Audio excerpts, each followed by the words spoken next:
تعالیٰ اس دنیا کے اندر بہت سارے لوگوں کو منصب اور مقام عطا فرماتا ہے۔ بہت سارے لوگ ایسے ہوتے ہیں جنہیں اللہ تبارک و تعالیٰ زندگی میں بڑے بڑے مواقع عطا کرتا ہے۔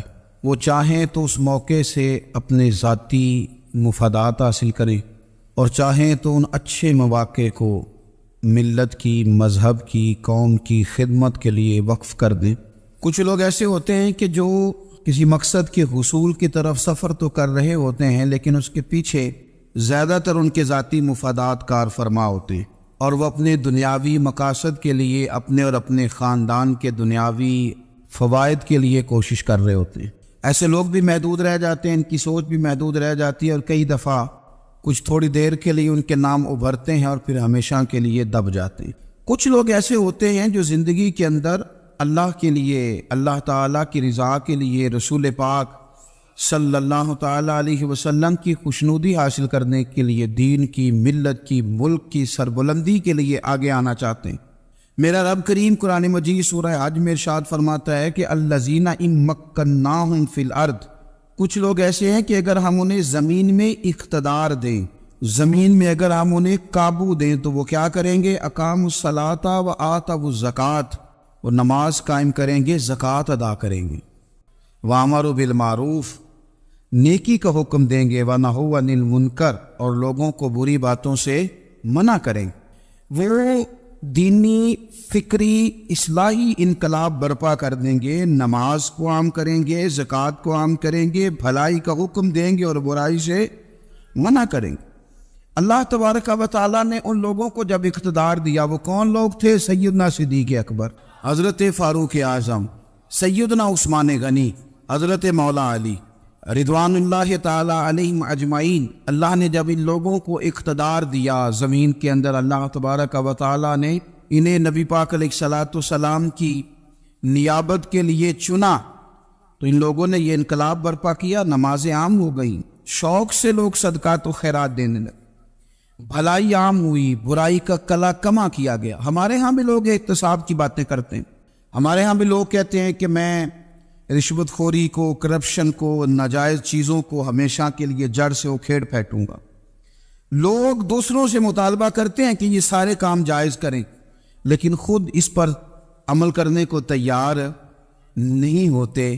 یاد رکھ لیں کہ یہ جو احتساب ہے، یہ انسان کی اپنی ذات سے شروع ہوتا ہے۔ آپ جب نظام احتساب دنیا کے اندر مستحکم کرنا چاہتے ہیں تو اس میں پھر آپ کو اپنی ذات کو سامنے پیش کرنا پڑے گا۔ آج ہم بات کرنے جا رہے ہیں سیدنا فاروق اعظم رضی اللہ تعالیٰ عنہ۔ تو جناب عمر فاروق رضی اللہ تعالیٰ عنہ کا جو نظام احتساب ہے، انہوں نے اس کو گھر سے شروع کیا تھا، اپنے آپ سے اس کا آغاز فرمایا تھا۔ ہمارے ہاں یہ ہوتا ہے کہ جس بندے کے اکاؤنٹ میں اچھے خاصے پیسے ہیں، وہ بل جمع کرانے جائے تو اسے لائن میں نہیں لگنا پڑتا، مینیجر صاحب اسے آگے بلا لیتے، تو وہ بعد میں کیا کہہ رہا ہوتا ہے؟ کہتا ہے دیکھو اللہ نے کتنی عزت دی ہے، مجھے لائن میں نہیں لگنا پڑا۔ بھائی لائن میں لگنا تو آپ کا یہ تھا کہ آپ سمجھتے ہیں کہ سارے مسلمان ہیں، مومنین ہیں، برابر ہیں، تو میں کسی کو تکلیف میں مبتلا نہ کروں۔ جب آپ آگے چلے گئے تھے تو آپ نے بہت سارے لوگوں کا حق مارا تھا، وہ لائن میں جو لگے ہوئے تھے ان کا وقت لمبا ہو گیا تھا۔ آپ نے تو اپنے آپ کو احتساب کے لیے پیش ہی نہیں کیا، بلکہ آپ نے کہہ دیا کہ جناب میرا تو رتبہ اعلیٰ ہے، لہذا یہ میرا حق بنتا تھا، مجھے تو استحکام ملنا چاہیے تھا۔ یہاں بہت سارے لوگوں نے اپنے حق میں چیزوں کو اور رنگ میں پیش کیا۔ سیدنا فاروق اعظم رضی اللہ تعالیٰ عنہ نے اس نظام احتساب کو اپنے گھر سے شروع فرمایا۔ حضرت عمر فاروق رضی اللہ تعالیٰ عنہ اپنے بچوں سے فرمایا کرتے تھے کہ جب میں حکم لوگوں کو کروں گا نا، اپنی رعایا کو، مسلمانوں کو میں کوئی حکم دوں گا تو تمہیں پہلے اس پر عمل کرنا پڑے گا۔ آپ فرمایا کرتے تھے یاد رکھنا لوگ تمہیں اس طرح دیکھیں گے، لوگ اس طرح تمہیں دیکھیں گے جس طرح گوشت کھانے والا پرندہ گوشت کو دیکھا کرتا ہے۔ چیل گوشت کھاتی ہے تو کیا کبھی اس کو پیغام بھیجنا پڑا ہے کہ تو آجا یہاں گائے مر گئی ہے، بھینس مر گئی ہے؟ خود بخود اس کی نظر ہوتی ہے، وہ پہنچ جاتی۔ جناب عمر فرمانے لگے میرے گھر والوں، میرے بیٹوں، میری بیٹیوں، میری اہلیہ، لوگ تمہیں اس طرح دیکھیں گے جس طرح گوشت کھانے والے پرندے دیکھتے ہیں، لہذا میں جب کسی کو عمل کروں تو پہلے تمہیں اس پر عمل کرنا پڑے گا جب میں کسی کو حکم دوں۔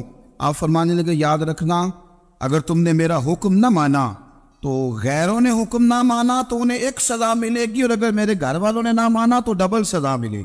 تم پر ڈبل سختی کی جائے گی کہ تم نے میری بات کیوں نہیں مانی. یہ نظام احتساب ہے. ہم نہ دوسروں کے بچوں کا گلا کاٹ کے اپنے بچوں کی خوشیاں لینا چاہتے ہیں. ہم چاہتے ہیں کہ دوسروں کے بچوں کے حصوں کا مال میرے گھر میں آ جائے. آ جاتا ہے. کچھ لوگوں کی سیاست چل جاتی ہے, کچھ لوگوں کا فریب اور فراڈ کام کر جاتا ہے, لیکن وہ گھر روشن نہیں ہوتے. ان گھروں میں پیسہ ہوتا ہے پر قرار رخصت ہو جاتا ہے. ان گھروں میں آسانیاں اور وسعتیں تو آ جاتی ہیں لیکن ایک دوسرے کا احترام ختم ہو جاتا ہے. سیدنا فاروق اعظم رضی اللہ تعالیٰ عنہ کا یہ طریقہ تھا کہ وہ اپنے بچوں پر سختی کرتے. آپ ہمارے ملک میں یہ نظام ہے, موجودہ حکمران ہو یا ان سے پچھلے, بچے سب کے ملک سے باہر رہتے ہیں. یہاں رہتے ہیں تو محلات میں, باہر جاتے ہیں تو بڑی بڑی آسائشوں میں.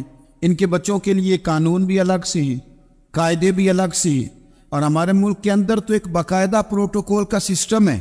اس سسٹم سے گزر کر بڑے بڑے لوگ چلنا پسند کرتے ہیں. ہمارے زمانے میں بھی کچھ چیزیں سرکاری ہوتی ہیں خالص, لیکن عجیب نظام ہے نا, ہر چیز کا کرایہ بڑھ جاتا ہے, سرکاری دکان کا نہیں بڑھتا. باقی دکانیں 5-6 سال کے لیے ملتی ہیں, سرکاری دکان پہ آپ قبضہ کرنا چاہیں تو پورے 100 سال کے لیے مل جاتی ہے. چونکہ یہ عام عوام کی پراپرٹی ہے تو اس کے ساتھ جو مرضی کو سلوک کرے. ایک سرکاری چراگاہ تھی جس کے اندر جانور چرا کرتے تھے. ہمارے یہاں بھی پنجاب میں کچھ جگہیں ہوتی ہیں تو ہم لوگ کہتے ہیں شام لاٹ ہے. سرکاری چراگاہ میں جانور چرا کرتے تھے. حضرت عمر فاروق رضی اللہ تعالیٰ عنہ کے صاحبزادے سیدنا عبداللہ ابن عمر رضی اللہ تعالیٰ عنہ نے بھی ایک اونٹ خرید لیا. تو سب لوگوں کے جانور سرکاری چراگاہ میں چرتے تھے, آپ نے بھی اپنا جانور وہاں چرنے کے لیے, کھانے پینے کے لیے چھوڑ دیا. وہ جب اونٹ آیا تو پتلا تھا, کچھ دنوں کے بعد وہ فربا ہو گیا, طاقتور ہو گیا, موٹا تازہ ہو گیا. حضرت سیدنا عبداللہ ابن عمر رضی اللہ تعالیٰ عنہ نے بیچا تو وہ ڈبل قیمت سے بھی زیادہ کا بکا, کیونکہ پہلے دبلا پتلا تھا, اب موٹا تازہ فربا ہو گیا. حضرت سیدنا فاروق اعظم رضی اللہ تعالیٰ عنہ کو پتہ چلا تو بلایا, فرمایا پتر اونٹ بیچ دیا ہے؟ ابا جی بیچ دیا ہے. فرمایا کتنے کا خریدا تھا؟ اتنے کا. بیچا کتنے کا؟ ڈبل قیمت بتائی. فرمایا اس طرح کر کے اصل رکھ لے اور جو اوپر ملی ہے مجھے دے دے. حضور آپ نے کیا کرنی ہے؟ فرمایا میں سرکاری خزانے میں جمع کروں گا. حضور کیوں؟ فرمایا اس لیے کہ تیرا اونٹ سرکاری جگہ پہ چرا کرتا تھا, وہ گھاس سرکاری جگہ سے کھاتا تھا. حضور سب کے کھاتے. عبداللہ ابن عمر کہنے لگے سب کے کھاتے ہیں. آپ فرمانے لگے تو سب میں شامل نہیں ہے, تو امیر المومنین کا بیٹا ہے, تجھے میں یہ حق نہیں دے سکتا. تیرے اوپر تھوڑی سختی زیادہ کی جائے گی, تجھے یہ حق نہیں ملے گا. تو اپنے اونٹ کو چونکہ سرکاری چراگاہ میں چرایا کرتا تھا, لہذا تجھے وہ جو اصل رقم یہاں جمع کرانی پڑے گی. ہمارے تو بچے پہلی بات تو یہ ہے کہ بات ہی نہیں سنتے. یہ سب کے بچوں کی بات کر رہا ہوں, ٹیچر کے بچے ہوں, سیٹھ کے بچے ہوں, پیر کے بچے ہوں, امام صاحب کے بچے ہوں, کسی کے بچے ہوں, پہلے تو سنتے نہیں. اور اللہ خیر کرے اگر آپ کوئی سنانا چاہیں تو فوری طور پر وہ ہوم منسٹری کے پاس پہنچ جاتے, ان کی اماں ان کی وکیل بن جاتی, آپ کہہ ہی کچھ نہیں سکتے. حالات رخ بدل جاتے. اس کا نقصان یہ ہوتا ہے کہ ان کو تراشا نہیں جا سکتا, ان کو ہیرے نہیں بنایا جا سکتا. ان کے اوپر کچھ ایسی میل کچیل چڑھ جاتی ہے جو بڑی عجیب و غریب ہوتی ہے. اور کچھ لوگ ایسے ہوتے ہیں جو خرابی کرنے میں بھی اپنا کردار ادا کرتے ہیں, خرابی کرنے میں. اور بڑے لوگوں سے منسلک ہونے کے لیے لوگ رستے تلاش کرتے ہیں, رستے. میں چونکہ چیزوں کا مطالعہ کرنے کا بڑا شوقین ہوں, تو میری والدہ داخل تھی کئی سال پہلے ہسپتال میں, تو مجھے اس ہسپتال میں کچھ دن رہنا پڑا. ایک پرائیویٹ ہاسپٹل تھا, تو اس میں انہوں نے جگہ جگہ لکھ کے لگایا تھا ملازمین کو بخشیش نہ دیں, ہم ان کو بڑی اچھی معقول تنخواہ دیتے ہیں, سیلری بڑی عمدہ ہے, تو لوگ بخشیش نہ دیں. میں نے جو مینجمنٹ کے لوگ تھے ہاسپٹل کی, ان میں سے ایک سے میں نے کہا کہ اگر کوئی بندہ اپنی خوشی سے دینا چاہے تو آپ نے بڑا موٹا لکھ کے لگایا برائے مہربانی ان کو بخشیش نہ دیں. اس نے بڑی قیمت, سادہ آدمی تھا پر میری بڑی اس نے مجھے بات بتائی, مجھے نفع ہوا. کہنے لگے مولوی صاحب جب کچھ امیر لوگ ہسپتال میں مریض لے کے آتے ہیں تو وہ صفائی والے کو پہلے ہی 500 روپیہ دکھا لیتے ہیں آتے ہی, پھر وہ جیسی آواز دیتے ہیں صفائی والے فٹافٹ اندر آتے ہیں, ان کا کمرہ صاف کرتے ہیں. تو سارے تو بیچارے اتنے مالدار نہیں ہوتے کہ آتے ہی پہلے کام والے کو 500 دیں. پھر نقصان کیا ہوتا ہے کہ یہ جن کی ذمہ داری ہے بہت ساری ڈیوٹیاں کرنے کی, یہ ڈیوٹی نہیں کرتے. یہ پلٹ کے ان کے طرف دیکھتے ہیں جن کے گھر سے سالن صحیح آتا ہے, ادھر ان کی توجہ زیادہ ہو جاتی ہے, جو نوٹ ان کو زیادہ دکھاتے ہیں, جو پھل لے کے آتے ہیں تو آدھا ان کو دیتے ہیں. تو ہم یہ کہتے ہیں یہ کام ہی نہ کرو, یہ اپنی تنخواہ پہ کام کریں تاکہ ہر آنے والے کا درد سمجھیں, ہر ایک کو یکساں یہ سروسز فراہم کریں. تو ہم یہ کام کرتے ہیں. ہم ایم پی اے کے اور کسی سے ہمارا تعلق نہ بنے, تو ہم جناب اس کے ڈرائیور سے ہی تعلق بنا لیتے ہیں. ہم وہ جو آپریٹ کرنے والا ہوتا ہے ٹیلی فون اسی سے بڑا تعلق بناتے ہیں, اس کو مٹھائی کا ڈبہ جلدی پہنچا دیتے. تو اسی طرح سے بڑے لوگوں کی اولادوں کو بگاڑا جاتا ہے. حضرت عاصم بن عمر رضی اللہ تعالیٰ عنہ, یہ سیدنا فاروق اعظم کے بیٹے تھے, مصر گئے تو لوگوں کو پتا چلا حضرت عمر کے بیٹے آئے. لوگوں نے تحفے دیے, بڑی بڑی چیزیں آپ کو دی. حضرت عمر کا بیٹا ہے, بڑے گفٹ دیے. تو صاحبزادے واپس آئے تو ان کے پاس بڑے تحائف تھے. سیدنا عمر فاروق رضی اللہ تعالیٰ عنہ نے دیکھا تو فرمایا ادھر لانا تحفے. کہا بھائی لوگوں نے مجھے دیے ہیں. فرمایا تو نے کیوں بتایا تھا کہ میں امیر المومنین کا بیٹا ہوں؟ کہا حضور ان کو ویسے ہی پتا چل گیا. فرمانے لگے پتر یہ تحفے تمہیں اس لیے ملے ہیں کہ تم امیر کے بیٹے ہو, یہ تحفے تمہارا حق نہیں, چونکہ تمہیں اس کرسی کی وجہ سے ملے ہیں اور یہ کرسی مسلمانوں کی ہے, لہذا یہ حق بھی مسلمانوں کا ہی ہے. یہ لا سارے مال غنیمت میں جمع کیے جائیں. آپ اپنے گھر سے جب احتساب شروع کرتے ہیں, اپنے گھر سے, اور یہ یاد رکھیں یہ جو لوگ آتے ہیں آپ کے بچوں کو نوازنے کے لیے, یہ انہیں خراب کرتے ہیں, بگاڑ پیدا کرتے ہیں, یہ عجیب و غریب سی چیزوں میں مبتلا کر دیتے ہیں, بچوں کا نقصان ہوتا ہے کل کلام. پھر جو شاپر اچھا لے کے آئے پیر صاحب کے بچے ذرا اس سے پیار سے ملتے ہیں, نقصان ہو جاتا ہے, یہ دستے نگر ہو جاتے ہیں, یہ لوگوں کی طرف جیتے ہیں, دوسروں پہ ڈیپینڈ کرنے لگتے ہیں. حضرت ابو موسیٰ اشعری رضی اللہ تعالیٰ عنہ نے پہلے تو ایک قلین بڑا سونا تھا, تو آپ نے حضرت عمر کے گھر بھیج دیا کہ چلو ان کے گھر میں ان کی اہلیہ بچھا لیں گی. کہیں سے تحفہ آیا. پھر وہ جس کمرے میں مال غنیمت اور خزانہ رکھا جاتا تھا اس کی صفائی کر رہے تھے تو ایک دینار مل گیا. تو وہ دینار بچے سارے جا رہے تھے, تو ان میں سے حضرت عمر کے ایک بیٹے کو چھوٹے کو بلایا اور بلا کے کہا پتر یہ دینار لے لو. حضرت عمر نے دیکھا کہ بیٹے کے ہاتھ میں دینار بھی ہے اور گھر میں قالین بھی ہے. ایک موقع پہ وہ قالین گیا, ایک موقع پر بچے کو ایک دینار دیا. تو حضرت عمر اپنی اہلیہ سے پوچھنے لگے یہ کہاں سے آیا قالین؟ کہا جناب ابو موسیٰ اشعری رضی اللہ تعالیٰ عنہ نے بھیجا ہے. بیٹے سے پوچھا دینار کہاں سے آیا؟ کہا مجھے انہوں نے ہی دیا ہے. آپ نے وہ دینار بھی لیا اور قالین بھی لیا اور اس کو لپیٹا اور جناب ابو موسیٰ اشعری کو بلایا, اور اتنے سخت ناراض تھے. فرمانے لگے ابو موسیٰ اشعری سے کہنا میرے پاس پیدل آئے, گھوڑے پہ نہ آئے. اور جب آئے حضرت ابو موسیٰ اشعری تو جناب عمر اتنے ناراض ہوئے کہ وہ قالین لپیٹ کر تو ان کے سر پہ مار دیا. فرمانے لگے پکڑو اپنا دینار, تمہیں پورے مدینے میں میرے بیٹے کے علاوہ کوئی اور نہیں ملے تھا جسے تم خراب کر سکو, میرا پتر ہی ملا تھا بگاڑنے کی, کس نے اجازت دی تم میرے بیٹے کو دینار دو, کیوں لائے تم میرے گھر میں قالین؟ حضرت عمر فاروق رضی اللہ تعالیٰ عنہ فرمانے لگے میں زمین پہ سونے کا عادی ہوں, زمین چٹیل بھی ہو تو رب کا بندہ بن کے سوتا ہوں تو اللہ مجھے آرام اور سکون کی نیند عطا فرما دیتا ہے, مجھے تمہارے مخملوں کی اور قالینوں کی ضرورت نہیں ہے. احتساب یہاں سے شروع ہوتا ہے بھائی. یا ہم نہ اپنے گھر میں بیٹھ کے مایوس باتیں کرتے ہیں, اور فلانے کے بچے کہاں پہنچ گئے, فلانے کے بعد بڑا پیسہ آ گیا, میں کچے مکان میں رہوں, میں یہ کروں, دیکھو مجھے نہیں سوری. یہ تو آپ مایوسی والی باتیں کر رہے ہیں, یہ تو آپ کمزور باتیں کر رہے ہیں. یہ تو اس طرح کی باتیں تو ہارے ہوئے لوگ کرتے ہیں. اس طرح کا لب و لہجہ تو ان لوگوں کا ہوتا ہے جو احساس کمتری کا شکار ہوتے ہیں. یہ آپ نے کس طرح کا لب و لہجہ اور اپنے بچوں کو آپ بھکاری بنا رہے ہیں تاکہ دوسروں کو دیکھ کے تو مایوس ہو جائے. اٹھ باندھ کمر کیوں ڈرتا ہے, پھر دیکھو خدا کیا کرتا ہے. آپ کا جو احساس ہے وہ اتنا خوبصورت ہو, آپ کے لہجے کے اندر اس قدر ٹھہراؤ ہو, آپ کو اطمینان آ چکا ہو, اور آپ کے بچے کبھی بھی کمپیریزن نہ کریں اپنا کسی کے ساتھ, کبھی بھی انہیں کرنے نہ دیں. آپ کبھی وہ کبھی یہ بات نہ کریں کہ فلانے زیادہ اچھا کھاتے پیتے ہیں تو ہم کدھر ہیں, کرنے نہ دیں. انہیں بتائیں کہ بیٹا اپنی مٹی پہ چلنے کا سلیقہ سیکھو, سنگ مرمر پہ چلو گے تو پھسل جاؤ گے. ان کو بتائیں کہ جو تمہارے پاس ہے یہ خدا کا عطیہ ہے, اسی پر تم نے قناعت کرنی کبھی بھی. حضرت زید بن حارثہ سے نبی پاک صلی اللہ علیہ وسلم کو بڑا پیار تھا. پھر ان کے بیٹے حضور کے غلام زادے حضرت اسامہ بن زید کے ساتھ بھی حضور بڑا پیار کرتے.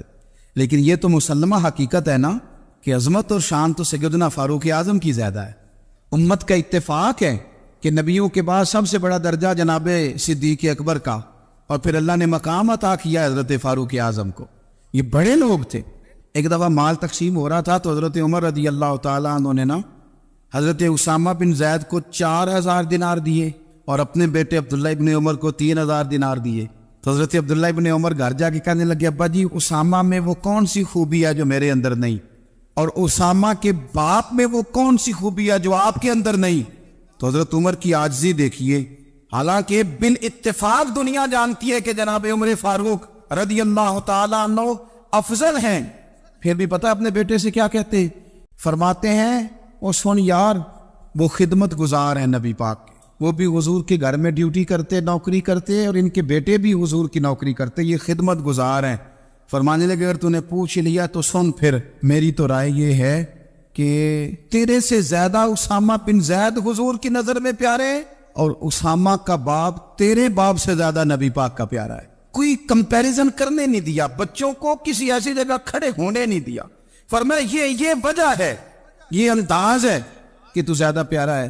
حضرت عمر فاروق رضی اللہ تعالیٰ عنہ پسند نہیں کرتے تھے، ذرا برابر بھی پسند نہیں کرتے تھے کہ کوئی شخص اور مال آتا تو اپنے رشتہ داروں کو نوازنے سے بچتے۔ مال غنیمت آتا ہے نا، ہمارے ہاں تو اللہ خیر کرے جب کوئی بندہ کونسلر بنتا ہے، چیئرمین بنتا ہے، تو ٹھیکہ کس کو دیتا ہے؟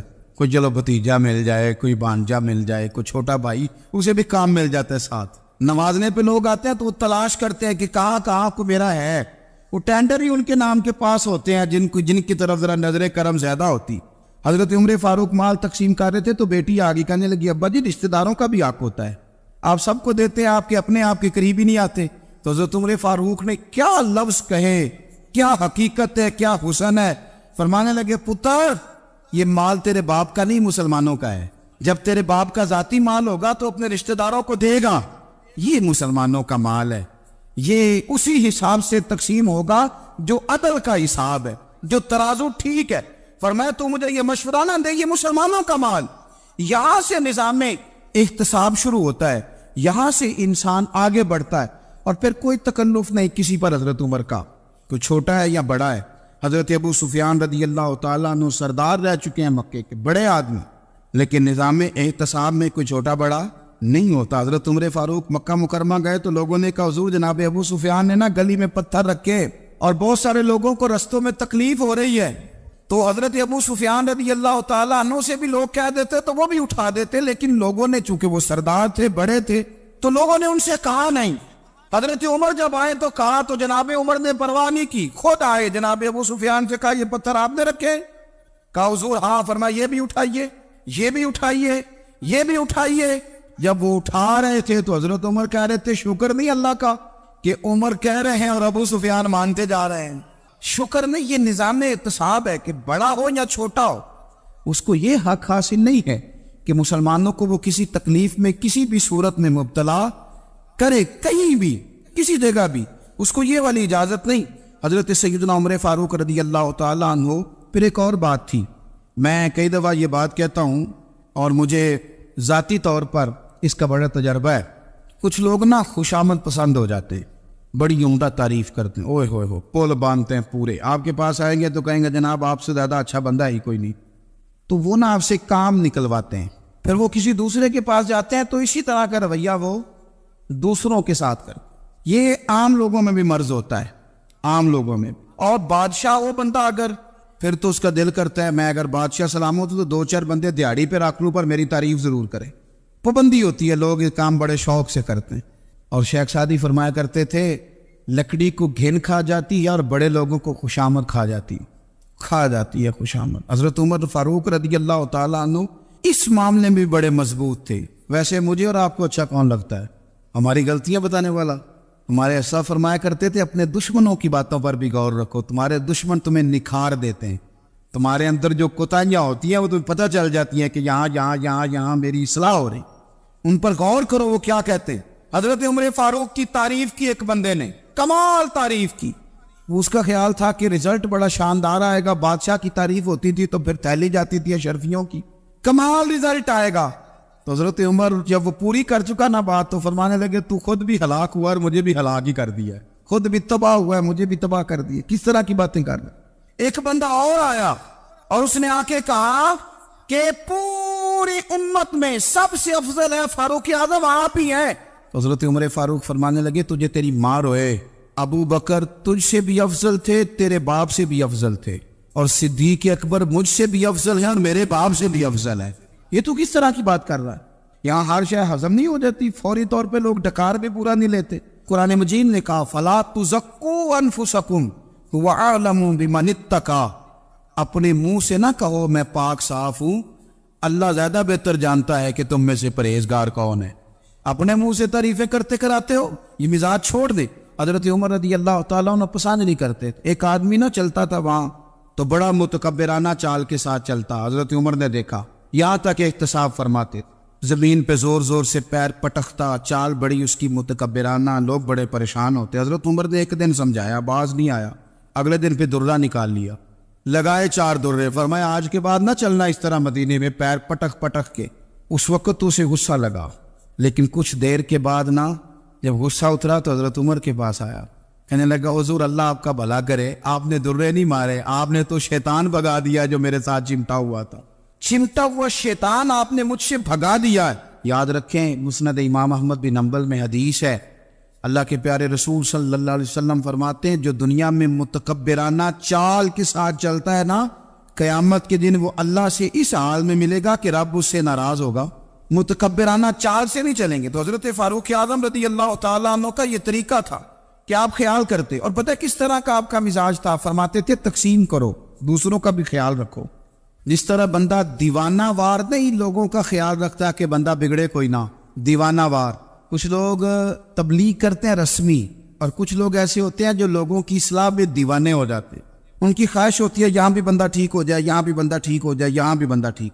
کچھ لوگ کڑی نگرانی کرتے ہیں کہ انسان بگڑنے نہ پائے۔ حضرت عمر فاروق رضی اللہ تعالیٰ عنہ نا گوشت والی دکان کے پیچھے جا کے بیٹھ گئے کئی دنوں تک۔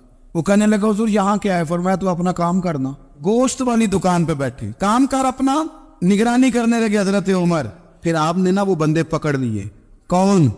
جو 2 دن مسلسل گوشت خریدنے آئے، پکڑ کے کھڑا کر لیا، فرمایا تو کل بھی گوشت لینے آیا تھا؟ حضور ہاں۔ فرمایا آج پھر کھائے گا؟ حضور جی۔ تو آپ فرمانے لگے کیا تیرے محلے سے غربت ختم ہو گئی ہے؟ تیرے رشتہ دار سارے پیٹ بھر کے کھاتے ہیں، تو 2 دن گوشت لینے آتا ہے، فرمایا آج کے بعد مسلسل گوشت لینے آیا تو درے سے ماروں گا، خبردار یہ کام نہ کرنا۔ یہاں تک نظام احتساب کا جب خیال رکھا جائے پھر حالات بگڑا نہیں کرتے، پھر وہ قابو میں رہا کرتے۔ حضرت عمر فاروق رضی اللہ تعالیٰ عنہ اس ترتیب کے ساتھ اصلاح کرتے، اس ترتیب کے ساتھ۔ سیدنا فاروق اعظم رضی اللہ تعالیٰ عنہ کی ایک بات آخر میں عرض کرنی ہے، وہ میں بھی اپنے اوپر لاگو کروں، آپ بھی غور کریں۔ حضرت عمر فاروق رضی اللہ تعالیٰ عنہ نے نا خط لکھا حضرت ابو موسیٰ اشعری کو۔ آپ فرمانے لگے یاد رکھنا جو گورنر، جو امیر اپنے رب کریم کی فرما برداری کرتا رہتا ہے نا، اس کی رعایا بھی اس کی فرما برداری کرتی، اور جو لوگ اپنے رب کریم کی فرما برداری چھوڑ دیتے ہیں پھر جنہوں نے ان کی فرما برداری کرنی ہوتی ہے وہ ان کی فرما برداری چھوڑ دیتے۔ آپ نے سپہ سالاروں کو خط لکھے تھے، فوج کے جو جرنیل تھے، کمانڈو تھے، ان کو خط لکھے تھے، فرمایا جو سپاہی نماز نہیں پڑھتا اسے فوج سے نکال دو، اور ساتھ لکھا تھا یاد رکھو جو رب کا وفادار نہیں وہ ہمارا کیسے ہو سکتا ہے، نکال دو ان لوگوں کو، فوج سے الگ کر دو۔ ہم آج جو بے پناہ پریشان ہیں، ہمارے بچے بات نہیں مانتے، شاگرد بات نہیں مانتے، ہم شکوے کرتے ہیں، بے ادبی بڑھ گئی۔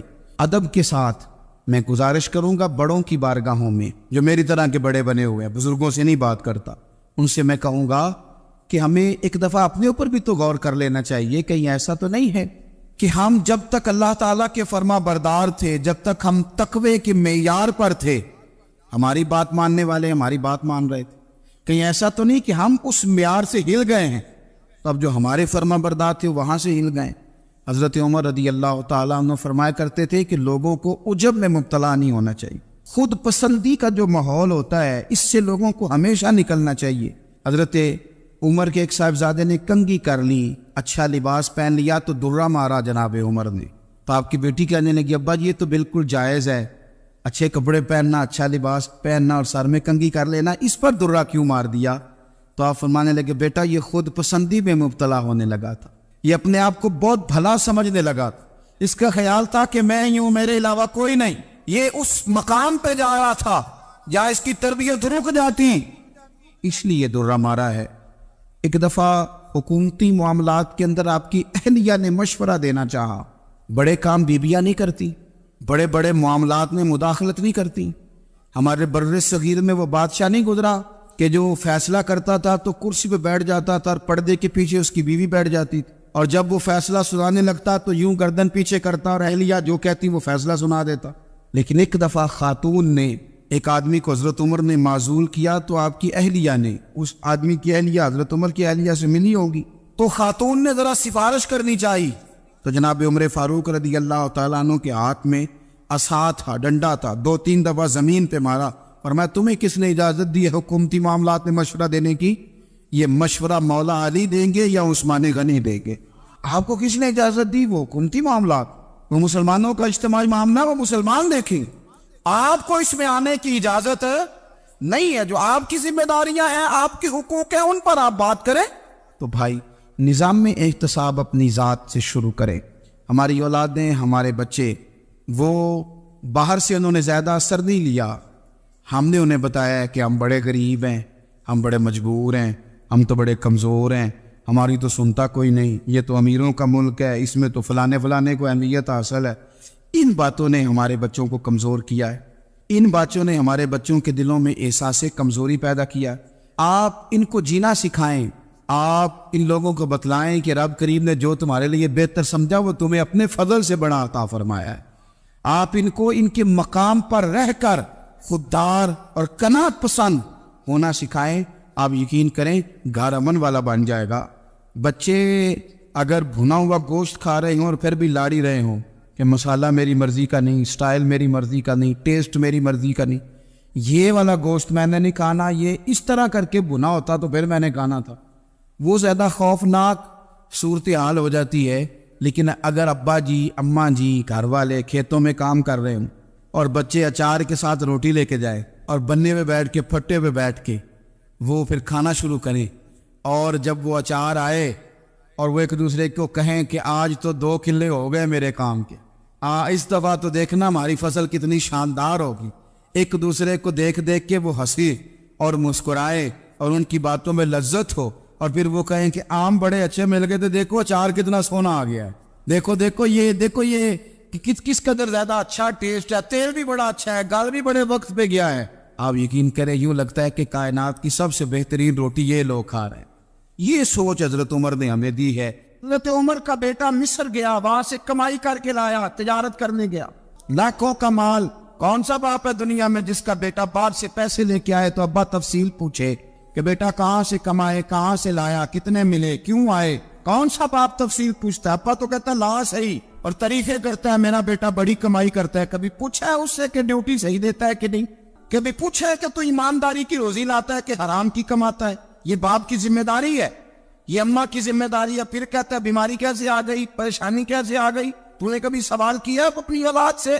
حضرت عمر فاروق رضی اللہ تعالیٰ عنہ کا بیٹا مصر سے پیسے کما کے لایا تو جناب عمر نے بلایا، فرمایا بیٹے اتنی تو تیرے پاس راس ہی نہیں تھی، تھوڑے سے تو پیسے لے کے گیا تھا، اتنی کمائی کیسے ہو گئی؟ اتنے تو پیسے نہیں تھے صاحب، کہاں سے کمائی لائے؟ اس نے کہا ابا جی وہ جو میرے چچا ہے نا مصر کے گورنر، آپ کے دوست، انہوں نے میری مدد کی ہے۔ فرمایا جتنے لوگ گئے تھے سب کی ہے مدد اس نے؟ کہا نہیں صرف میرے کی۔ فرمایا تیرے کیوں کی؟ کہا حضور آپ کے دوست ہے۔ فرمایا چپ کر، حضور انہوں نے مجھے اتنے پیسے دیے، میں نے کاروبار میں ڈالے تو نفع آیا تو میں ان کی رقم دے کے۔ فرمایا خاموش ہو جا، باقی جتنے لوگ گئے تھے سب کی مدد کی اس نے؟ کہا نہیں حضور صرف میری کی۔ فرمایا اس نے تیری مدد نہیں کی، اس نے خلیفہ کے بیٹے کی مدد کی، اس لیے کہ وہ خلیفہ کو اپنے حق میں نرم کر سکے۔ فرمایا آدھا مال تیرا ہے، آدھا مال غنیمت کا ہے، مال خزانہ کا ہے، مسلمانوں کا ہے، اس لیے کہ تو جو وہاں سے مال کما کے لایا ہے وہ اپنے باپ کے خلیفہ ہونے کی وجہ سے کما کے لایا ہے، لہذا رکھ ادھر۔ یا کہتے ہیں کدھر سے آیا، کیسے آیا، کون سا حساب دے، کیا کرے؟ او بھائی حضرت عمر رضی اللہ تعالیٰ عنہ کا اپنی اولاد کے بارے میں یہ رنگ ہے۔ ایک جنگ سے نا خوشبو آئی، خوشبو بڑی مہنگی ہوتی تھی، عرب میں خوشبو آج بھی بڑی مہنگی ہے، وہ زیادہ استعمال کرتے۔ میری باتوں کی سمجھ آ رہی ہے میرے بھائی؟ بڑی مہنگی خوشبو تھی۔ جب وہ خوشبو آئی تو حضرت عمر نے کہا، گھر میں پہلے پہنچی حضرت عمر کے، چونکہ زیادہ عورتیں استعمال کرتی تھی گھر کے اندر خوشبو، مرد بھی لگاتے تھے۔ حضرت عمر نے اپنی بیوی سے کہا، آپ کی زوجہ تو تھی وہ بڑی خوشبو کو پسند کرتی۔ حضرت عمر نے اپنی زوجہ سے کہا کہ خوشبو لاؤ، میں نے ایک عورت کی ڈیوٹی لگائی ہے، وہ خوشبو تول کے نا تو بھائیسا برابر صحابہ میں بانٹ دے گی۔ تو آپ کی زوجہ کہنے لگی کسی بی بی کی ڈیوٹی لگانے کی کیا ضرورت تھی، میں جو موجود تھی میں بانٹ دیتی ہوں تول کے بھائیسا برابر۔ آپ نے فرمایا نہیں تو رہنے دے، فلانی بی بی بانٹے گی۔ حضور میں نے بھی بانٹنی ہے، میرے پہ کچھ حق ہے؟ آپ نے فرمایا نہیں تو تفصیل نہ پوچھ، تو خوشبو دے دے، کوئی اور بانٹے گی۔ خاتون خانہ تھی نا، کہنے لگی نہیں مجھے بھی آج آپ کو بتانا ہی پڑے گا کہ کوئی جو بانٹ سکتی ہے تو میں کیوں نہیں بانٹ سکتی؟ زوجہ کہتی عمر نے بات کی تو میری چیخیں نکل گئیں۔ حضرت عمر فرمانے لگے جب تو خوشبو بانٹے گی نا تیرے ہاتھوں کو بھی لگے گی، تیرے دوپٹوں کو بھی لگ جائے گی۔ اگر رب کریم نے مجھ سے سوال پوچھا کہ عمر خوشبو تو مسلمانوں کی تھی، تیری بیوی کے دوپٹے کو کیوں لگ گئی، تو میں اللہ کے حضور کیا جواب دوں گا؟ اگر اللہ نے یہ سوال کیا کہ تیری بیوی نے کیوں لگائی، وہ تو حصہ تھا مسلمانوں کا، تو نے تیری بیوی نے کیوں لگائی؟ تو فرمایا میں نہیں چاہتا کہ اللہ کے حضور مجھے اور تجھے باز پرس ہو، لہذا کسی اور کو بانٹنے دے۔ زوجہ روئی اور تڑپ کے کہنے لگی عمر مجھے لگتا ہے صبح قیامت بھی تیری بیوی ہونے کی وجہ سے اللہ مجھے جنت عطا فرما دے گا، تیری زوجہ ہونے کی برکت سے۔ بھائی یہ معیار رکھا، خدا کی قسم ایسا شخص تاریخ میں دوبارہ نہیں آیا۔ اتنا بڑا آدمی، اتنا بڑا شخص، اتنا بڑا آدمی، اور پھر رنگ یہ ہے کہ عمر 22 لاکھ مربع میل کا حکمران، اور کھجور کے درخت کے نیچے مٹی کا ڈیلا لے کے سو گئے ہیں، پرواہ کوئی نہیں، کوئی مسئلہ ہی نہیں۔ 2 غلام ساتھ بیٹھے، ایک روٹی حضرت عمر نے گھر سے منگوائی، تھوڑا سا سرکہ، تو غلام کہنے لگے ہم نے بھی کھانی ہے۔ فرمایا کوئی حرج نہیں، روٹی کو پیٹ بھر کے کھانا ضروری تو نہیں، 3 حصوں میں بانٹ لیتے۔ ایک آدمی آیا ہوا تھا مصر کا رہنے والا ملنے کے لیے، اس نے پوچھا عمر کدھر ہے؟ تو کہا وہ ادھر جاؤ مسجد میں بیٹھے ہوں گے، اور واپس آیا تو کہنے لگا وہاں تو 3 غلام بیٹھے، ایک روٹی بانٹ کے کھا رہے ہیں، لگتا ہے کئی دنوں سے روٹی نہیں ملی۔ کہا 3 غلام تو کوئی نہیں، وہاں 2 ہی تھے، تیسرے تو امیر المومنین تھے۔ اس نے کہا نہیں 3 غلام ہیں، کپڑے بھی ایک طرح کے پہنے ہوئے، بلکہ 2 کے تو پھر صحیح ہے، تیسرے کے تو زیادہ ماڑے ہیں، کپڑے بھی ایک طرح کے، کھانا پینا بھی ایک طرح کا، اور ان کا نشست برخاست بھی ایک طرح کی ہے، لہذا کوئی فرق نہیں۔ حضرت ابو ہریرہ کہتے ہیں میں لے کے آیا، اور جناب عمر کو جب میں نے کچی زمین میں تامت سمیٹ بیٹھے دیکھا تو میں رو پڑا۔ میں نے اس مصر سے آنے والے کو کہا تو اس کے جلوے دیکھ، اگر اس کی ذات میں اتنا حسن ہے تو محمد عربی کا مقام کیا ہوگا؟ مقام غور 10 محرم کو لوگ دیگے پکائیں گے نا، ہم بھی پکائیں گے انشاءاللہ، یہاں بھی پروگرام ہوگا۔ تو 10 محرم کو جو دیگ پکنی ہے تو ایسا نہیں ہو سکتا کہ 1 محرم کو حضرت عمر کے نام کی بھی کوئی پک جائے۔ اگر امام حسن حسین کے نام کی دیگیں پکے تو جو امام حسن حسین کے سے پیار کرنے والے ہیں، جو امام حسن حسین سے ہم لوگوں نے بھی عجیب رٹا اپنایا ہے نا، ہم لوگ بات کا ایک پہلو دیکھتے ہیں دوسرا نہیں دیکھتے۔ حضرت امام حسن اور حسین کو بھی نبی پاک نے شہید کہا، اور جناب عمر کو بھی رسول اللہ نے خود شہید فرمایا، فرمایا شہید ہے، خود فرمایا اپنی زبان سے کہ یہ شہید ہے، خود میرا عمر شہید ہے، تو ان کے نام کی دیگ نہیں پکنی چاہیے، اس طرف نہیں ہماری توجہ ہونی چاہیے۔ اور اہل بیت نبوی، یہ بات میں پہلے بھی کرتا ہوں آج پھر کرنا ضروری سمجھتا ہوں، اہل بیت کا پیار سن لو کان کھول کے، اہل بیت کا پیار اگر ہمیں کسی نے سکھایا ہے تو سیدنا عمر فاروق نے سکھایا ہے۔ اہل بیت نبوت کی محبت اگر کسی نے سکھائی ہے تو کس نے سکھائی ہے؟ بول کے بتائیے، حضرت عمر نے۔ اہل بیت کا پیار ہمیں حضرت عمر نے بول کر کے سکھایا ہے۔ بھائی یاد رکھے، کسی کی طاقت نہیں تھی دم مارنے کی حضرت عمر کے سامنے، طاقت ہی نہیں تھی، کیسر و کسرا کانپ جاتے تھے، جرأت ہی نہیں کرتے تھے حضرت عمر۔ ہمارے تو تعلقات بڑے ہیں نا غیروں سے۔ حضرت ابو موسیٰ اشعری رضی اللہ تعالیٰ عنہ فرماتے ہیں میرا منشی عیسائی تھا، وہ کاتب کہتے تھے وہ لوگ، میرا حساب کتاب عیسائی تھا، تو فرماتے ایک دن میں نے وہ سارا حساب کتاب لین دین کے حضرت عمر کو دکھایا تو فرمانے لگے جس میں لکھے ہیں اس کو بلاؤ۔ کہنے لگے وہ ضرور مسجد نہیں آ سکتا۔ کیوں نہیں آ سکتا؟ کہنے لگے وہ عیسائی ہے۔ کہتے حضرت عمر جلال میں آ گئے۔ آپ فرمانے لگے جنہیں رب دور کرتا ہے تم کیوں قریب کرتے ہو؟ یعنی اللہ دور کرتا ہے۔ فرمایا تم غیروں کو اگر عہدے دو گے تو اپنوں کا کیا بنے گا؟ اگر تم غیروں کو عہدے دو گے تو اپنوں کا، ہم نے غیروں کو عہدے دیے تو دیکھا نا اپنے کس طرح کاٹے جا رہے ہیں۔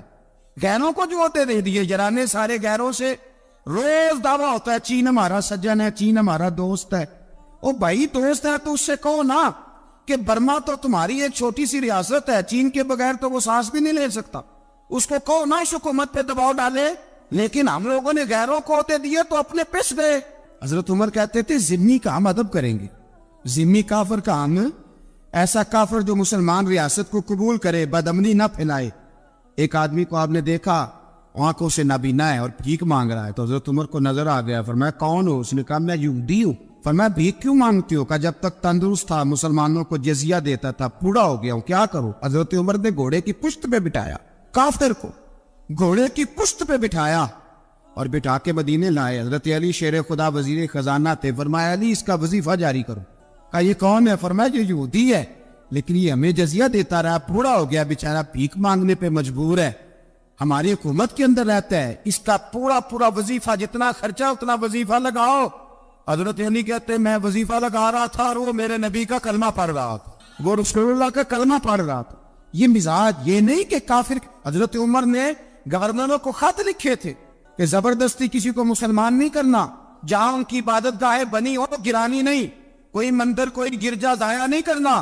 اسلام سب کو جینے کا موقع دیتا ہے, پر بے ایمانو ظالموں بدذاتوں تمہیں یہ کہتا ہے کہ ہم تمہیں جینے کا موقع دیتے, تم بھی مسلمانوں کو جینے کا موقع دو. امام حسن ملنے, آپ یقین کریں میں جب اس واقعہ کو پڑھتا ہوں تو میرا دل جھوم جاتا ہے. میں کہتا ہوں یار ڈاٹا ہونا اپنی جگہ پہ, عشق ہونا اپنی جگہ پہ, انسان کا باوقار ہونا اپنی جگہ. جہاں کھڑے ہونا تھا وہاں یہ کھڑے ہوتے تھے, اور جہاں جھکنا تھا وہاں یہ. ان لوگوں میں اقبال نے کہا تھا تیری نگاہ ناز سے دونوں مراد پا گئے, عقل غیاب و جستجو عشق حضور و اس طرح. جہاں اگر آیا ہے سامنے کیسر و کسرا تو عمر جیسا دلیر کوئی نہیں, اگر سامنے آیا ایران کا بادشاہ تو عمر جیسا تگڑا کوئی نہیں, اگر آیا ہے سامنے غسان کا بادشاہ تو عمر جیسا عادل کوئی نہیں. لیکن اگر علی کا بیٹا آیا ہے, اگر فاطمہ کے لال پارے آئے ہیں, تو پھر فاروق اعظم سے جیسا محب کوئی نہیں, پھر ان سے جیسا پیار کرنے والا کوئی نہیں. اندر بیٹھے ہیں جناب عمر, اندر تنہائی میں کچھ وزیروں سے گفتگو ہو رہی ہے, میٹنگیں جاری ہے. آپ کے بیٹے ملنے آئے جناب عبداللہ ابن عمر, ابا جی ملنے آئے. بات ٹھہرو, بات کر رہا ہوں, کوئی نہ اندر آئے. صاحبزادہ باہر کھڑا ہے. تھوڑی دیر گزری تو امام حسن بھی آ گئے.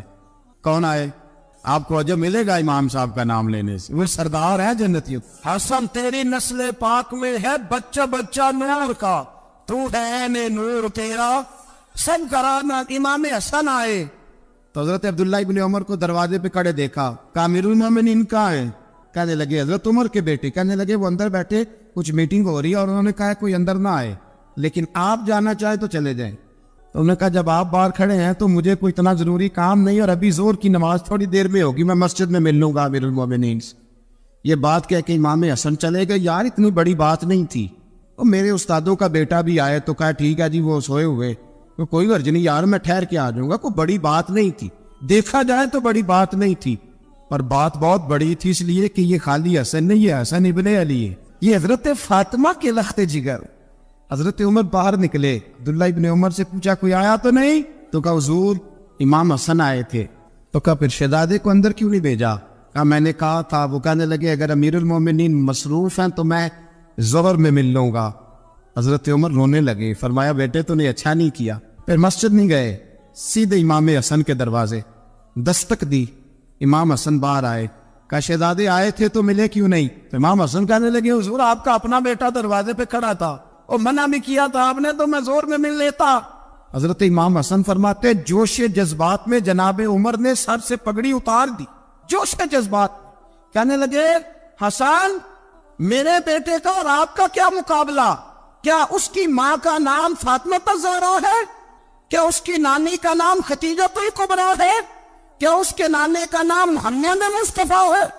آپ کا اور اس کا کیا مقابلہ؟ پھر رو پڑے اور کہنے لگے بیٹے میں مکے کے صحراؤں میں اونٹ چرایا کرتا تھا, یہ جو میرے سر پر عزت کے بال ہیں یہ تیرے نانے کے اگائے ہوئے. میں مکے کے خبردار شہزادے خبردار. او بھائی اہل بیت نبوت کے ادب کا رنگ اگر سکھایا ہے تو سیدنا عمر نے سکھایا ہے. حضرت عمر فاروق اتھارٹی ہے, اسلام کی اتھارٹی. یکم محرم حضرت عمر کی شہادت ہے. یہودی بول اٹھا, کافر بول اٹھا. اگر 6 مہینے عمر دنیا میں اور رہتے تو دنیا میں کوئی کافر موجود نہ ہوتا. 6 مہینے. اور جب اس بطل جلیل کا جنازہ اٹھا, اللہ بخاری پڑھیے نا, اللہم ارزقنا شہادت فی سبیلک, اللہ بسترے کی موت نہ دینا, شہادت ہی دینا. عمر شہید ہوئے, مسجد نبوی میں نماز پڑھاتے, اور جب جنازہ اٹھا تو مدینے کا پھر پیچھے جو دلیر بچے وہ مولا علی تھے. جناب عمر کا جنازہ اٹھا تو سب سے پہلی آئے جو نکلی وہ حضرت علی کی زبان سے نکلی, اور حضرت ساری داڑھی سور سے بھر گئی. لوگوں نے کہا کہ علی کیا ہوا؟ فرمانے لگے تم دیکھ نہیں رہے جنازہ کس کا اٹھا ہے؟ پلٹ کے دیکھو تو صحیح، پتہ نہیں ہے کون گیا ہے۔ کہ حضور کیا ہوا؟ آپ فرمانے لگے عمر اس طرح کے کام کر کے گیا ہے، اب ان کے رستوں پہ کون چلے گا؟ کون اس کے جگر راہ وفا میں نقش ایسے چھوڑ آیا ہوں، میں جس منزل سے گزرا ہوں وہ اب تک یاد کرتی ہے۔ حضرت علی حضرت عمر کے جنازے پہ کھڑے ہو کے کہتے ہیں اللہ مجھے اس طرح کے عمل کرنے کی توفیق دے جس طرح کے عمر کر کے گیا۔ میرے بھائی قتل عزیز، قتل حریت حضرت عمر رضی اللہ تعالیٰ عنہ جو اپنی زندگی انقلاب والی گزار کے گئے۔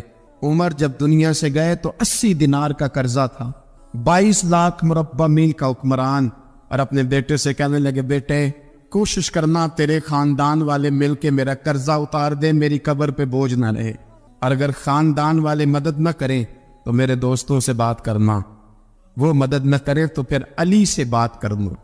ان کا پیار آپس میں اتنا، اور تو اختلاف ثابت کر رہا۔ 80 دینار کا قرضہ چھوڑ کر حضرت عمر دنیا سے گئے، اور جاتی دفعہ کہہ گئے میرے بعد میرے بچوں کو حکومت کے مشورے میں بھی شامل نہ کرنا، حکومت کے مشورے میں بھی میری اولاد شامل نہ ہو۔ اتنا بڑا شخص اتنا بڑا رنگ دے کے یکم محرم کو جب عمر فاروق کا وصال ہوا تو بیٹے سے کہنے لگی اماں عائشہ سے جا کے کہو میرا بھی نبی پاک کے روضے میں دفن ہونے کو دل کرتا ہے۔ ایک قبر کی جگہ ہے اماں جی نے اپنے لیے رکھی ہے، بخاری یا بخاری۔ حضرت عائشہ کے پاس صاحبزادے گئے، کہنے لگے اماں جی عمر کو زخم لگ گیا ہے، حالت بڑی پریشانی والی ہے۔ وہ کہتے ہیں اگر اماں اجازت دے۔ سید عائشہ رو پڑی، فرمانے لگی کہ وہ اپنی قبر کی جگہ تو نہیں نہ کسی کو دیتا، پر عمر نے کمال ہی بڑا کیا، اسے کہو جاؤ گنبد خضرا میں قیامت تک جو مصطفیٰ پہ اور ابو بکر پہ سلام پڑے گا وہ تجھ پہ بھی سلام پڑھ کے جائے، جاؤ میں نے جگہ دی۔ حضرت عمر فاروق رضی اللہ تعالیٰ عنہ مدینے کی گلی سے گزر رہے ہیں، امیر المومنین ہے، مدینے کی گلی سے گزر رہے ہیں، ایک گھر کے اندر سے بچیوں کے رونے کی آواز آئی، بچیاں رو رہی ہیں، اور بچی اپنی ماں سے کیا کہتی ہے؟ کہتی اماں ابو بکر تو اب انتقال کر گئے، حضرت عمر کا پہلے دن ہے خلافت کا، اب ہمارا کیا بنے گا؟ ابو بکر تو وصال کر گئے۔ حضرت عمر فاروق رضی اللہ تعالیٰ عنہ نے رونے کی آواز سنی، دروازے پہ دستک دی، کہا بیٹو کیا بات ہے؟ تو بچیاں کہنے لگی عمر ہمارے ابا جی ہماری 10-15 بکریاں ہیں، تو ہمارے والد صاحب ان کا دودھ دھو کے بیچا کرتے تھے، گزارا ہو جاتا تھا۔ جس دن ابا جی فوت ہوئے تو اس دن سے لے کر ابو بکر صدیق روز عصر کے بعد آیا کرتے تھے، ہماری بکریوں کا دودھ دھو کے دیتے تھے، کچھ ہم پیتی تھی کچھ بیچ لیتی تھی، گزارا چلتا تھا۔ جس دن ابو بکر صدیق خلیفہ بنے تو ہم نے جا کے کہا ابو بکر اب کون دودھ دھوئے گا؟ تو سیدنا صدیق اکبر رضی اللہ تعالیٰ عنہ نے فرمایا بیٹے پہلے تو میں مرضی سے خدمت کرتا تھا، اب تو مصطفیٰ کی امت کی نوکری میری ڈیوٹی بن گئی ہے، تو میں آؤں گا۔ بچیاں رو رہی ہیں، حضرت عمر کو بتاتی ہے، کہتی ہیں ابو بکر چلے گئے ہیں تو ہم پریشان ہیں، یتیم ہیں، لاوارث ہیں، بھائی کوئی نہیں، کون آئے گا، کون دیکھ بھال کرے گا؟ حضرت عمر فاروق گھٹنوں کے مل زمین پہ بیٹھ گئے، ان چھوٹی چھوٹی بچیوں کو سینے سے لگایا، فرمانے لگے میں ابو بکر کا کیا کروں، میرے لیے رستے بڑے مشکل کر گیا ہے، میں اس کے کس بادشاہ وقت ہو کے وہ غریبوں کے گھروں میں آ کے ان کی بکریوں کا دودھ بھی دھوتا تھا، امیر المومنین ہو کے یہ رنگ بھی تھا، اور میں بیٹیوں فکر نہ کرنا، جب تک عمر زندہ رہے گا، عمر آتا رہے گا، یہ نوکری کرتا رہے گا۔ کوئی دن بیتے تو حضرت عمر فاروق کو یاد آیا مدینے میں ایک بوڑھی اماں بھی رہتی ہے جس کا کوئی گھر کا کام کرنے والا نہیں، اور جس بی بی کا کوئی بال بچہ نہیں، اور آنکھوں سے بھی وہ نابینی ہے۔ حضرت ابو بکر صدیق رات کے سناٹے میں جایا کرتے تھے، اس کے گھر میں جھاڑو دیتے تھے، یہ بادشاہ ہے، اس کی فقیری کا رنگ دیکھو، اس کو کنویں سے پانی بھر کے لا کے دیتے تھے، اور یہ لفظ آپ سنیں گے تو حیران ہو جائیں گے۔ اس بوڑھی اماں کے لیے نا ایک کونے میں گھر میں دور بار سینے میں ایک جگہ کھود دی تھی جہاں وہ بی بی پخانہ اور پیشاب کرتی تھی۔ امیر المومنین حضرت ابو بکر صدیق رات کو جاتے تھے اور اس کا وہ پخانہ وہاں سے اٹھا کے باہر پھینک کے آیا کرتے تھے۔ اس عورت نے پیغام بھیجا کہ عمر سے کہو میری بھی ڈیوٹیاں تو نہیں سر انجام دینی ہے۔ عمر فاروق ساری رات کام کرتے، سناٹا گہرا ہوتا، جھاڑو دبایا ہے بغل میں، اور عمر فاروق نکلے ہوئے اس بی بی کے گھر میں جھاڑو دیا جا رہا ہے۔ حضرت انس بن مالک فرماتے میں نے آخری عمر میں بھی اس بوڑھے عمر کو دیکھا ہے، اس بڑھاپے میں بھی میں نے اس شخص کو دیکھا ہے کہ جب وجود کمزور ہو گیا، داڑھی سفید ہو گئی، لیکن پھر بھی اس کا انداز نہیں بدلا۔ اس نے ساری زندگی بادشاہی میں فقیری کر کے گزار دی، یہ پھر بھی کسی کے گھر میں جھاڑو دیتا ہے، کسی کی بکریوں کا دودھ دھوتا ہے، یہ کسی غریب میرے دوست یہ۔ اور جب سیدنا فاروق اعظم رضی اللہ تعالیٰ عنہ خطبہ دینے بیٹھتے تو کپڑے پھٹے ہیں، پیبند لگے ہیں، مزاج سادہ ہے، بڑا مال آیا ہے، بڑا مال، لیکن تقسیم کر دیا، اور یہی انداز آگے اپنے گورنروں کو دیا۔ حضرت سعید بن عامر رضی اللہ تعالیٰ عنہ آپ کے گورنر ہیں، حمص کے گورنر ہیں۔ جب لسٹ آئی نا غریبوں کی، حضرت عمر نے کہا کہ حمص کے جتنے غریب لوگ ہیں ان کی لسٹ بنا کے بھیجو، ان کو چندہ لگانا ہے۔ تو 17ویں 18ویں نمبر پر حضرت سعید بن عامر کا نام بھی آ گیا، گورنر صاحب کا۔ تو حضرت عمر نے سوچا شاید کوئی اور سعید بن عامر ہے، فرمانے لگے یہ کون ہے جس کی ڈیوٹی لگائی تھی؟ اس سے کہنے لگے یہ سعید کون ہے؟ تو کہا حضرت جی ہمارے صوبے کا گورنر۔ تو فرمایا اس کی لسٹ فقیروں میں؟ فرمانے لگے پتہ نہیں آپ نے کیا رنگ بھر کے بھیجا ہے، مہینہ مہینہ یہ شخص درختوں کے پتے کھا کے گزارا کر دیتا۔ کہ یہ میں فرشتوں کی کہانیاں نہیں سنا رہا آپ کو، میں آپ کو جنات کی جہار میں بالا کی باتیں نہیں، اس دھرتی پہ بسنے والے، اس دھرتی پہ وقت گزارنے والے میرے رسول پاک کے تیار کردہ ہیروں کی باتیں عرض کر رہا ہوں۔ حضرت عمر گئے ایک دفعہ، کہا مجھے بتاؤ تمہارا گورنر کیسا ہے؟ تو حمص کے لوگ کہنے لگے ہمیں اپنے گورنر سے 4 شکایتیں۔ کون کون سی؟ کہ پہلی بات تو یہ ہے کہ گورنر صاحب کو چاہیے فجر کے وقت آئے، یہ سورج نکل آتا ہے تو باہر آتے ہیں گھر سے، آپ کہہ کے تو دیکھیں کسی معمولی سرکاری ملازم سے بھی، پھر آپ دیکھیے آپ کا کیا بنتا ہے۔ کہا یہ سورج نکلتے وقت آتے ہیں۔ دوسری شکایت یہ ہے کہ دن کو ملتے ہیں رات کو نہیں ملتے۔ تیسری شکایت یہ ہے کہ مہینے میں ایک دن ملتے ہی نہیں گورنر صاحب۔ چوتھی شکایت ہے کہ روتے ہیں، کبھی کبھی اتنا روتے ہیں کہ بے ہوش ہو جاتے ہیں۔ حضرت فاروق اعظم نے کھڑا کر لیا، فرمایا سعید تیری شکایات آئی نہ کہ حضور حکم۔ فرمایا سنا ہے، پہلے تو فجر کے وقت آ جاتا تھا لوگوں کے مسائل سننے، اب تو سورج نکلتے وقت آتا ہے۔ کہ حضور بیوی بیمار ہو گئی ہے اور گھر میں نوکر تو ہے کوئی نہیں، تو میں سویرے اٹھتا ہوں تو پہلے ناشتہ بناتا ہوں، بچوں کو کھلاتا ہوں۔ اس عورت نے 35 سال میرے ساتھ وفا کی ہے، اب چارپائی پہ ہے تو میں اس کے منہ میں لقمے ڈالتا ہوں۔ کہا اسے کھانا کھلا کے جب وہ دعا دیتی ہے تو پھر نکلتا ہوں۔ تو کہا سنا ہے تو ہفتے میں ایک دن ملتا ہی نہیں، مہینے میں۔ کہنے لگی حضرت جی جب مدینے سے آیا تھا تو ایک کرتا اور ایک تامد ساتھ لایا تھا، مجھے آج 2.5 سال ہو گئے ہیں، میں نیا لباس نہیں خرید پایا۔ میں نے عرض کی میں اس دھرتی میں بسنے والے لوگوں کی داستان سنا رہا ہوں۔ کہا میں اپنی تہ میں دھو کر خشک ہونے کو ڈال دیتا ہوں، اسے آدھا دن لگ جاتا ہے، خشک ہوتی ہے تو تہ میں پہن کے قمیض دھو لیتا ہوں اور پھر قمیض ڈال دیتا ہوں۔ حضرت جی سارا دن بیت جاتا ہے تو باہر نہیں آ پاتا۔ حضرت عمر فاروق کی گردن جھک گئی، کا سنا ہے تو رات کو ملتا ہی نہیں، یہ لفظ کہے تو حضرت سعید بن عامر کہنے لگے یہ میرا راز تھا، آپ میرے امیر نہ ہوتے تو کبھی فحش نہ کرتا، دن میں نے بندوں کے لیے رکھا ہے، رات اپنے رب کے لیے رکھی ہوئی ہے۔ میں رات کی تنہائیوں میں اپنے کریم کی بارگاہ میں جاتا ہوں اور میں سارے دن کے گناہوں کی معافی مانگتا ہوں، میں اپنی غلطیوں کی تلافی کا سوال کرتا ہوں، اس کے حضور جاتا ہوں، اسے دکھڑے سناتا ہوں، رات میری اس کے لیے بیت جاتی ہے۔ حضرت عمر کی اور گردن جھک گئی، فرمایا یہ بتا کہ تو ملتا ہی نہیں، کہ کبھی کبھی تو روتا ہے اور بے ہوش ہو جاتا ہے۔ حضرت جی 40 سال کی عمر میں کلمہ پڑھا ہے، جب 40 سال کے پچھلے گناہ یاد آتے ہیں تو کب پھر میں ضبط نہیں کر پاتا، وہ خطائیں، وہ پاپ، وہ جرم، وہ خطائیں جب سوچتا ہوں کہ رب کھڑا کر کے پوچھے گا بتا یہ جرم کیوں کیا، تو وہ احساس مجھے پریشان کر دیتا ہے۔ حضرت جی میں پھر برداشت نہیں کر پاتا، پھر میں تڑپ اٹھتا ہوں، میری یہ کوتاہیاں ہیں، بتائیے کیا کہتے ہیں۔ حضرت فاروق اعظم نے گردن اٹھائی تو آنکھوں میں آنسو تھے، کہنے لگے یا اللہ مجھے اس جیسے کچھ اور گورنر بھی عطا فرما، یا اللہ اس جیسے کچھ اور گورنر بھی۔ عزیزو اپنا حال کیا ہے؟ ملک شام جب فتح ہوا تو حضرت سعد بن ابی وقاص رضی اللہ تعالیٰ عنہ کہتے ہیں کہ کچھ لوگ مجھے کہنے لگے کہ ہم آپ سے معاملات طے نہیں کریں گے، ہم جزیہ دیں گے، ٹیکس دیں گے، اسلامی حکومت کے زیر اثر آئیں گے، لیکن آپ سے معاملات طے نہیں کریں گے، اپنے امیر کو بلائیے۔ تو حضرت سیدنا سعد بن ابی وقاص کہتے ہیں میں نے خط لکھا، فرماتے خط لکھا، حضرت عمر کو. میں نے کہا جناب آئیے. جواب میں حضرت عمر نے خط میں جواب لکھا کہ فلاں دن فلاں تاریخ فلاں وقت میں ملک کے شام پہنچ جاؤں گا. حضرت سیدنا عمر چلے گھر سے, ایک غلام, ایک گھوڑا, ایک نیزہ. حضرت فاروق اعظم نے کچھ کھجوریں, خشک کھجوریں, کچھ سرکہ باندھ کے رکھ لیا رستے میں کھانے کو. یہ بادشاہی میں فقیری ہو رہی ہے. لاکھوں مربع میل کا حکمران ہے, کروڑوں لاکھوں روپے پاس پڑے ہوئے ہو. وہ ساری چیزیں رکھ لی اور سیدنا عمر فاروق رضی اللہ تعالیٰ عنہ چلنے لگے. اب غلام سے کہنے لگے بھئی میرا گھوڑا ذرا ماڑا ہے, کمزور ہے, طے کر لیں اتنے میل تو گھوڑے پہ بیٹھے گا, میں پیدل چلوں گا. پھر اتنے میل میں گھوڑے پہ بیٹھوں گا, تو پیدل چلے گا.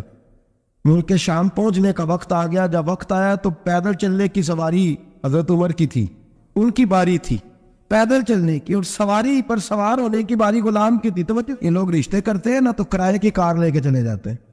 بعد میں وہ پوچھتے ہیں کہ تجھے تے کار تے آئے سو. ہم اپنے آپ کو بنانے کے لیے جھوٹی اناج بھی خریدنی پڑے تو خریدنے سے ہم پرہیز. ہم جو بتاتے ہیں وہ ہم ہوتے نہیں, اور جو ہوتے ہیں وہ ہم بتاتے ہیں. حضرت سیدنا عمر فاروق رضی اللہ تعالیٰ عنہ سواری پہ غلام ہے, خود پیدل ہے, اور حال کیا ہے, بارش ہوئی تھی تو کچھ پانی کھڑا تھا چھوٹے چھوٹے جوہڑوں میں, چھوٹے چھوٹے تالاب بنے ہوئے تھے, پانی کھڑا تھا. تو حضرت عمر فاروق رضی اللہ تعالیٰ چمڑے کے جوتے پہنے, وہ جوتے دونوں اتار کے تو بغل میں دبا لیے. حضرت سعد بن ابی وقاص فرماتے ہیں اسی بغل میں نیزہ رکھ لیا اور تامت تھوڑا اونچا کر لیا کہ پانی سے چلنا ہے, اور غلام کو گھوڑے پہ بٹھایا ہے اور گھوڑے کی لگام پکڑی ہے تو یوں پیچھے رکھی ہوئی ہے. اور حضرت سیدنا فاروق اعظم رضی اللہ تعالیٰ عنہ آ رہے ہیں. غلام کہنے لگا حضور لوگ دیکھ رہے ہیں, مہربانی کرے بیٹھ جائے. فرمانے لگے نہیں باری تیری ہے, تو ہی بیٹھے گا. اس نے کہا حضور نہیں وہ تو ٹھیک ہے, کوئی باری فرض تو نہیں نہ ہو گئی, آپ مہربانی کریں آپ آ جائیں, ذرا لوگ آ رہے ہیں. فرمایا تمہیں کہا تھا, غلام کا تھا, میں نے تیسری دفعہ کہا تو حضرت عمر نے جلال سے دیکھا, اور جناب عمر کا جلال تو زمین کانپنے لگ جاتی تھی. کہتے ہیں کہا حضور آپ آ جائیں, تو کہتے تجھے کہا ہے نا چپ کر کے بیٹھا رہے. کہتے ہیں میں گھوڑے پہ ہی کانپنے لگا. غلام اب حضرت سعد بن ابی وقاص کہتے ہیں سورج غروب ہو رہا تھا, شعائیں پانی میں پڑ رہی تھی. حضرت عمر پانی سے, میں نے غور سے دیکھا تو دوڑا گیا. جا کے نا بچے نہیں مشورہ دیتے ابا جی کو, ابا جی اج نہیں کری دا, دور بدل گیا جے. کہتے میں دوڑا گیا اور جا کر کے حضرت سیدنا عمر فاروق کو کہا حضور مہربانی کریں, ٹھیک ہے آپ کی درویشی سے کون آگاہ نہیں, وزیر کھڑے ہیں, سفیر کھڑے ہیں, بڑے بڑے عمراء, بڑے بڑے ملکوں کے حکمران ہیں, آپ مہربانی کریں یہ تام ذرا نیچا کریں, اور جوتا پہن لیں, اگر خراب ہو گیا تو اللہ نیا بھی دے دے گا, اور مہربانی کرے ذرا غلام کو کہیں نیچے آ جائے. حضرت عمر کہنے لگے تمہیں کیا تکلیف ہے؟ کہا حضرت جی وہ وزیر مشیر کھڑے ہیں, یہودی ہیں, عیسائی ہیں, نجرانی ہیں, وہ بڑے بڑے مزاحمت کے بڑے بڑے ملکوں کے, آپ کا بڑا نام سنا ہے. حضرت سیدنا سعد بن ابی وقاص فرماتے ہیں میرے ساتھ اتنا ترش رویہ حضرت عمر کا پہلے کبھی نہیں ہوا. کہتے ہیں ماتھے پہ شکن آیا اور کہنے لگا تجھے تیری مار ہوئے, ان 4 لوگوں کے لیے میں اپنے نبی کا طریقہ چھوڑ دوں, ان 4 دنیا داروں کے لیے نبی پاک کا طریقہ چھوڑ دوں. فرمانے لگے سر سے پگڑی اتاری حضرت عمر نے جلال میں, فرمانے لگے میرے سر پہ جو بار ہے نا یہ مجھے کسی دنیا دار نے نہیں دیے, یہ ساری عزتیں مجھے آمنہ کے نام پہ عطا فرمائی ہے, اور میں ہوں محبوب کا طریقہ ان 4 لوگوں کی خاطر چھوڑ دوں. فرمایا قرآن کہتا ہے ان اللہ یامر بالعدل والاحسان, جب میں نے خود عدل کا تقاضا یہ رکھا ہے کہ کبھی وہ بیٹھے گا کبھی میں بیٹھوں گا, باری اس کیا تو میں کیسے بیٹھ جاؤں. حضرت سعد بن ابی وقاص فرماتے ہیں اسی درویشی میں سلام اس پر کہ جس نے بادشاہی میں فقیری کی. کہتے ہیں اسی درویشی میں حضرت عمر پہنچے تو جو پہلے ڈرا کرتے تھے جب حضرت عمر آئے تو انہیں کامتے بھی دیکھا, روب اور بڑھ گیا, ان کے دلوں کے اندر حضرت عمر کا دبدبا اور بڑھ گیا, اور میرے کانوں میں کہنے لگے سعد پہلے سنا تھا لیکن دنیا سچی کہتی ہے, جو حال محمد اور محمد کے غلاموں کا ہے صلی اللہ علیہ وہ دنیا میں دوسرا کوئی حاصل کر سکتا. آج ہمارے پروٹوکول, ہمارے دبدبے, ہماری انا پرستیاں, ہمارے دعوے, ہمارے طریقے, میرے عزیزوں لوگ ہمیں آ کے مثال دیتے ہیں, کہتے ہیں یورپ کی فلاں گلی میں یہ ہوتا ہے. میں نے کہا وہ گرد راہ کو نہیں پہنچ سکتے, یہ ساری چیزوں تو میرے مصطفیٰ کے غلاموں سے حاصل کی ہیں لوگ, ہم نے چھوڑ دی, غیروں نے اپنا لی. خدا را اپنی زندگی میں تبدیلی لائیں. درویشی, سادگی, بے تکلفی, یہ زندگی حسین ہوتی ہے, یہ زندگی سکون والی ہوتی ہے, یہ زندگی اچھی ہوتی ہے, یہ فرحت اور تازگی والی ہوتی ہے. اپنے آپ کو ان تکلیفوں اور آلائشوں میں مبتلا نہ کرے. اگر اللہ مال دے، عزت دے، دولت دے، اللہ تعالیٰ نفاست عطا کرے تو پھر اپنے آپ کو سادہ کریں، آزاد کریں، کھلی ہوئی کتاب بنا کے اپنے آپ کو رکھیں۔ مجھے ایک بچہ کہنے لگا حضرت جی جب بھی آتے ہیں آپ کہیں بیٹھے مل جاتے ہیں، ہم کسی کو لا کے کہتے ہیں جناب حضرت جی بڑے مصروف ہیں اور آپ یہاں آگ تاپ رہے ہیں جلا کے، مہربانی فرمائیں۔ میں نے کہا یار 2-4 دن تو بن سور کے بیٹھنا بندے کے لیے آسان ہوتا ہے، سارا دن ملمت سازی کر کے رکھنا اتنا آسان کام ہو تو ویسے بھی بندہ جو ہو وہ نظر آئے تو اس کے لیے زیادہ بہتر ہوتا ہے، جو ہو وہ دکھائی دے، وہ زندگی آسان ہو جاتی ہے، بہتر ہو جاتی ہے۔ اور ویسے بھی جو کھلی ہوئی کتاب ہوتی ہے اس میں لوگ مشکوک نہیں ہوتے، جو بندی ہوئی ہوتی ہے نا اس میں لوگوں کو خبر نہیں ہوتی کہ نہ جانے یہ کیا معاملہ ہے۔ میرے عزیزو اپنے آپ کو بے تکلف بنائے۔ بے تکلف سے مراد یہ نہیں کہ جیسے بے تکلفی ہم نے ایک غلط چیز کا نام بے تکلفی رکھ دیا ہے کہ جو آدمی بات پہ ٹھٹھا کرے، بات میں مذاق کرے، وہ بے تکلف ہوتا ہے۔ یہ تو بے تکلفی اسلام اس کو پسند ہی نہیں۔ بے تکلفی سے مراد یہ ہے کہ جھوٹی انا نہیں بنائے، جھوٹے معاملات اپنے گرد نہیں اوڑے۔ اپنی اگر اللہ آپ کو بہت زیادہ مال و دولت دیتا ہے تو جتنا وہ مولا رومی کہتے ہیں جتنا ٹہنی پہ پھل زیادہ لگتا ہے نا اتنی وہ ٹہنی جھک جاتی ہے۔ جو اکڑی ہوتی ہے سمجھو وہ خالی ہوتی ہے۔ اگر آپ پھلدار ہیں تو پھر آپ کو جھکے، پھر آپ کو با اخلاق ہونا چاہیے، با محبت ہونا چاہیے، پیار والا ہونا چاہیے۔ زندگی میں اس چیز کو ضرور اپنائیے۔ بڑے لوگ وہی ہوتے ہیں ان کا کردار بڑا ہوتا ہے، بڑے وہی ہوتے ہیں جن کی بات بڑی ہوتی ہے۔ کوئی باتوں سے اور پروٹوکول سے کبھی بڑا نہیں ہوتا، ہمیشہ مدحت خیر الانام میں گزرے۔ دعا ہے یوں اور درود و سلام میں گزرے۔ آخر دعویٰ الحمدللہ۔